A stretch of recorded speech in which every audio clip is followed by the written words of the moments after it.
Welcome to But Frankly Pierce News. I'm Arthur Fairview. Here's what we're facing. After many warnings from China, Speaker of the House Nancy Pelosi stopped in Taiwan on her visit to Asia. And, as Eddie Murphy once said, people lost their motherfucking minds. Nope, we're not covering that. They're lobbing missiles. No. Okay. Warner Brothers has pulled the plug on the nearly completed $90 million Batgirl movie. Sources close say that this Next story, please. Fine. Inflation? Inflation is rearing its ugly head in a way it hasn't since 1981. I know what you're thinking. Where have we heard this before? Really? The Federal Reserve has raised interest rates again in an attempt to cool off the rapidly rising inflation without causing a recession. It is a difficult balancing act, but we are not the only ones suffering for it. Misery loves company. Earlier this month, the European Central Bank announced an unexpectedly large rate rise, its first in 11 years. Just today, the Bank of England raised its rates from 1% to 1.25%, and dozens of other countries have taken similar steps. Yeah, looks like most central banks are tightening monetary policy. The big question is how quickly can this monetary tightening bring back inflation to reasonable levels? In a statement announcing its decision, the Fed acknowledged that some parts of the economy were softening, but said it expected ongoing increases in interest rates would be appropriate in the months ahead. Inflation in the U.S. rose to 9.1% last month, driven by higher prices for gasoline, food, and shelter. That is well above the Fed's 2% target, and the fastest pace of appreciation since 1981. These signs, coupled with 2 quarters of contracting GDP, might be signaling a recession. This economic, what's the word? Shrinkage. Yes, This shrinkage significant shrinkage. is a hot button with the midterm elections around the corner. But as Treasury Secretary Janet Yellen stated, when you're creating almost 400,000 jobs a month, that is not a recession. Still, either way you cut it, the economy has weakened, a point many Republican lawmakers are quick to point out. We're going to die. Well, it is difficult and unpleasant, but let's not get hysterical. Moving on, the PACT Act. The what now? Did he develop a stutter? No, the PACT Act is a bill that would provide health care and benefits for millions of veterans injured by exposure to toxins, from Agent Orange in Vietnam to burn pits in Iraq and Afghanistan. The bill would no longer force generations of veterans to prove that their illnesses were caused by toxic exposures suffered in the military in order to get VA coverage. It has been hailed as the largest expansion of care in VA history and was expected to cost $280 billion over a decade. And Wait for it. In a surprise move, 25 Republican senators blocked the measure, even though they had voted in favor of it just 1 month earlier. Got a problem here. Eject. I can hold it. Pull up. No, I'm all right. The bill, like many issues related to veterans' health, had amassed deep bipartisan support and easily passed the Senate by an 84-14 vote on June 16th. But a technical error required another vote. And this time, more than 24 Republicans switched sides. The final tally was 55-42, with 3 senators abstaining. Courteously. Falling short of the 60 votes needed to overcome a filibuster. Of the 41 Republican senators who voted no, these 25 previously voted yes.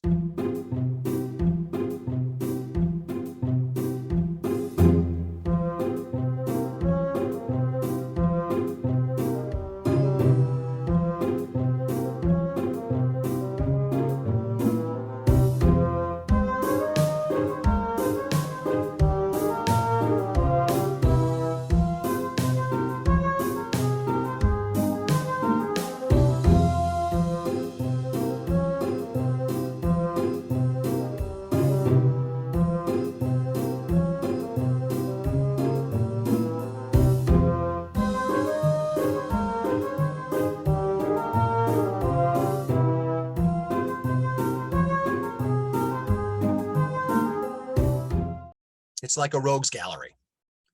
The Iraq and Afghanistan Veterans of America, or IAVA, has posted the names and Twitter handles of each of these senators. So their constituents can let each of them know how they feel about that. Their voices can speak louder in November.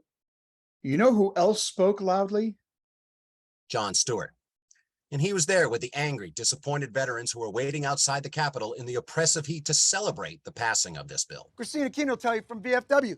She sat in an office with Mitch McConnell and a war veteran from Kentucky, and he looked that man in the eyes and he said, "We'll get it done." And he lied to him because Mitch McConnell yesterday flipped. I'm used to the lies. I'm used to the hypocrisy. Senator Pat Toomey won't take a meeting with the veterans groups. Sends out his chief of staff. I'm used to the cowardice. I've been here a long time. Senate's where accountability goes to die. These people don't care. They're never losing their jobs. They're never losing their health care. Pat Toomey didn't lose his job. He's walking away. God knows what kind of pot of gold he's stepping into to lobby this government to shit on more people. After those sentiments and scores of veterans camping out on Capitol Hill, the message finally got through and the bill has now passed. It seems Senator Pat Toomey, a Pennsylvania Republican, rallied fellow Republicans to hold up the legislation in exchange for amendment votes, specifically an amendment that would change an accounting provision. Toomey had previously said he wanted an amendment vote with a 50-vote threshold. Really? Tuesday's final vote followed votes on 3 amendments with a 60-vote threshold. Toomey's amendment, which would have made a change to the budget component of legislation, failed as expected in a vote of 47 to 48. So all that bluster for nothing. Apparently so. It's almost as if Senator Toomey was cast as a poor player that struts and frets his hour up on the stage, and then is heard no more. It is a tale told by an idiot, full of sound and fury, signifying nothing. Yet the Senate is doing some good things, like the recent announcement of the Anti-Inflation Act of 2022. Oh, you mean the Build Back Better Bill 2.0? Shh, don't remind them. It seems Republicans keep shooting themselves in the foot. They keep voting against what the people want. Let's see how that translates in November. Since we are focused on doings in Congress, the heads of the January 6th Committee and the House Oversight Committee are calling for a new Inspector General to lead the investigation into erased Secret Service text messages related to the Capitol insurrection. Oh, this ought to be good. In a letter sent to the Department of Homeland Security Inspector General and the head of the Council of Inspectors General, or CIGIE, Democratic Representatives Benny Thompson and Carolyn Maloney raised concerns about DHS Inspector General Joseph Cuffari's failure to inform Congress of deleted Secret Service text messages in a timely manner, despite being required by law to immediately report problems or abuses that are particularly serious or flagrant. What we've got here is failure to communicate. Thompson, who heads both the Committee on Homeland Security and the Select Committee investigating the January 6th attack on the Capitol, and Maloney, chair of the House Committee on Oversight and Reform, requested that Cuffari step aside and CIGIE appoint a new Inspector General to investigate the erased Secret Service text messages. On January 16th, 2021, Maloney and Thompson, along with other committee chairs, wrote a letter to DHS and other agencies requesting that they produce to committees documents and materials that relate to the January 6th insurrection. The following month, the DHS Office of Inspector General requested records of electronic communications from the Secret Service for its own investigation into the January 6th attack. I want to ask you a bunch of questions, and I want to have them answered immediately. Despite the legal obligation to preserve those records, the Secret Service reportedly undertook a system migration process on January 27th, 2021, that caused the erasure of text messages related to the January 6th insurrection. The DHS OIG spokesperson stated that, Consistent with Attorney General guidelines, it typically does not confirm the existence of or otherwise comment about ongoing investigations. I cannot confirm or deny actions I did not witness. Kufari has claimed the messages were erased after a request by his office, while the Secret Service has denied these allegations, saying the deletions were part of a system migration. Right. Ayman al-Zawahiri, the leader of al-Qaeda, was killed by an American drone strike in Kabul, Afghanistan, over the weekend. For years, al-Zawahiri was Osama bin Laden's deputy and was known as the mastermind behind the 9/11 attacks. Well, better late than never. How did they manage that? President Biden gave the final approval for a precision strike after months of planning. Officials say Zawahiri was on the balcony of a safe house when the drone fired 2 missiles at him. Other family members were present, but they were unharmed, and only Zawahiri was killed in the attack. Are you telling me that we can get that level of precision attack done without collateral damage? I wonder if some other world troublemakers just got a little bit nervous. I think Putin knows a guy who likes to build walls. Moving on.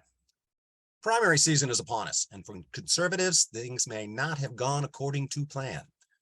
Voters in Kansas rejected a ballot initiative that would have opened the door to allow lawmakers to significantly restrict abortion rights in the state. But it didn't just fail, it failed decisively. You lose! Good day, sir! It's the first time voters have weighed in on the issue since the Supreme Court overturned Roe v. Wade, and it has been an eye-opener for Republicans. This was in Kansas? Conservative Kansas? No, I know we're not in Kansas. Yes, this is conservative Kansas, not New York or California. And it was placed on the ballot in August because abortion rights opponents thought it would be a low turnout election, but it was not. Approximately half of Kansas's total registered voters turned out. For a ballot measure in August? Impressive. Most impressive. Republican strategists over the last few months have been concerned about how the Supreme Court's decision to overturn Roe would affect the campaigns. And now we know. Because this result clearly shows where the energy is on the issue of abortion rights right now. Clearly, they were so focused on overturning Roe v. Wade, they didn't think too hard about the political endgame. Republicans were on a glide path to take back the House and potentially the Senate. But abortion rights supporters now have the potential to halt a red wave and help Democrats blunt some of those expected GOP gains in the House and hold on to the Senate. Now, what does this remind me of? 眠れる巨人を起こし、恐ろしい決断をさせてしまった。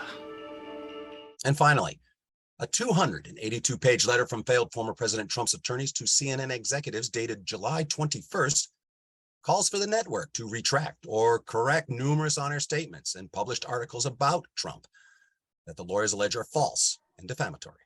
Wait, what? Yes, I know. In a statement from the office of blah, blah, blah letterhead, he states, I've notified CNN of my intent to file a lawsuit over the repeated defamatory statements against me. I'll sue! The letter continues. I will also be commencing actions against other media outlets who have defamed me and defrauded the public regarding the overwhelming evidence of fraud throughout the 2020 election. I will never stop fighting for the truth and for the future of our country. You owe me restitution! And this just in, guys, I think we should discuss this before reading it on the air. Does it relate to the story? Yes, just read it. but What's the worst that could happen? Okay. To Arthur Fairview and But Frankly Pierce News, I'm informing you of my intent to file a lawsuit over your repeated defamatory statements against me. You have defamed me and defrauded the public regarding the overwhelming evidence of fraud throughout the 2020 election. Houston, we have a problem. Today is Thursday, August 4th. It has been 575 days since the January 6th attack on our Capitol and our democracy. And the failed former President Trump has still not been indicted or charged with anything. This has been But Frankly Pierce News. Thanks for watching. I'm Arthur Fairview. When you serve me and I serve you, swing your partners and all get screwed. Bring your lawyer and I'll bring mine. get together and we could have a bad time.